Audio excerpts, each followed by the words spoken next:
டடா! இன்னையோட அவுட்ஃபிட் வந்து ஒரு short kurti with straight cut jean தான் போட்டிருந்தேன்.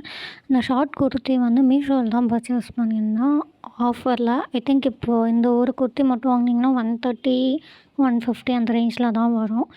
இந்த பேண்ட் ஆல்ரெடி நான் போட்டிருப்பேன் நிறைய வீடியோவில். இந்த ஒரு ஸ்ட்ரெயிட் கட் பேண்ட் மீஷோவில் காம்போவில் வாங்கியிருந்தேன். நான் அவைலபிளாக இருந்தால் உங்களுக்கு நான் லிங்க் தரேன். அவுட் ஆஃப் ஸ்டாக்கில் இருக்குது. இருந்ததுன்னா கண்டிப்பாக தரேன். இந்த டாப் பியோர் காட்டன். ரொம்ப சாஃப்டாக இருக்கும். நல்லா வெட்டு அப்சர்வ் பண்ணும். ஸோ இதை நான் ரொம்ப நாளாக வச்சுருக்கேன். நான் இந்த டாப்பை எடுத்து ஒரு 2 இயர்ஸ் மேலேயே இருக்கும். இன்னும் நல்லா தான் இருக்குது. மீஷோவில் தான் வாங்கியிருந்தேன்.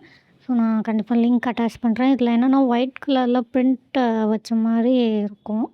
ஸோ இப்படி தான் இருந்தது ஓவரால் அவுட்ஃபிட்டு. ஆஸ் யூஷுவல் ஒரு கோல்ட் பிளேட்டட் ரிங் போட்டிருந்தேன்.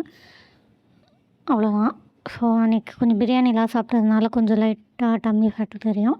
அதை இக்னோர் பண்ணிவிடுங்க. ஃபுல்லாக நல்லா சாப்பிட்டோம். அதனால் ஃப்ரைட் ரைஸ், பிரியாணி அப்படி இப்படின்னு சும்மா வெளியே கேப்சர் பண்ணது. நிறைய பேர் லிங்க் கிளிக் பண்ண அவுட் ஆஃப் ஸ்டாக் போகுதுன்னு சொல்லியிருந்தீங்க. அது ப்ராடக்ட் சேல் பண்ணுறவங்க அவுட் ஆஃப் ஸ்டாக் போடுறாங்க. நான் அப்கமிங்கில் வேறு ஏதாச்சும் இருந்தாலும் 1க்கு 2 லிங்க்காக நான் தரேன். இல்லைனா நீங்கள் ஸ்க்ரீன்ஷாட் எடுத்து சர்ச் பண்ணிங்கன்னா கூட கிடைக்கும். வேறு ஏதாவது இதெல்லாம் வேறு பிளாட்ஃபார்மில் கிடைக்கும். மீஷோவில் இல்லைனா ஃப்ளிப்கார்ட், அமேசான் எதுலையாவது கிடைக்கும். ஸோ நான் அதோட லிங்க்குமே அட்டாச். டாட்டா பாய்.